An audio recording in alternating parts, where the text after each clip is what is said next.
Hundreds of people filled the National Cathedral yesterday to honor legendary Washington Post editor Ben Bradlee.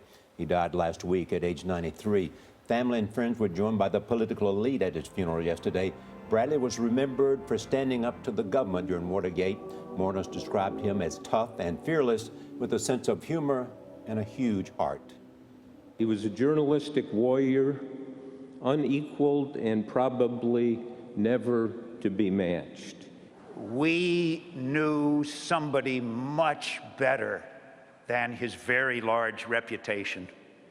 Even braver, even smarter, much more fun. He pulled off being Bradlee because he wasn't afraid of presidents, of polio, of political correctness, of publishing the Pentagon Papers, of making mistakes. And of course, my father had the biggest, most welcoming heart of anyone I ever met.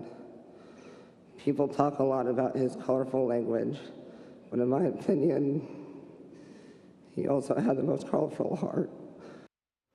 That was Quinn Bradlee, his son, and he wore one of his dad's trademark shirts for that, and he said, one of the most beautiful things I think he said was that when he was a child and would lay on his dad's chest, that his heart beat so hard that he would have to turn his cheek. Yeah, Talk about a life well lived. You were there. Most powerful speech was, it was Bob and Carl and so many others, Don Graham we saw. Quinn, his son, was the most powerful, but those Turnbull National shirts was an inspiration from his longtime wife and widow, Sally, who's is a mother of Quinn. I haven't seen a funeral in a long time that was so full of so much.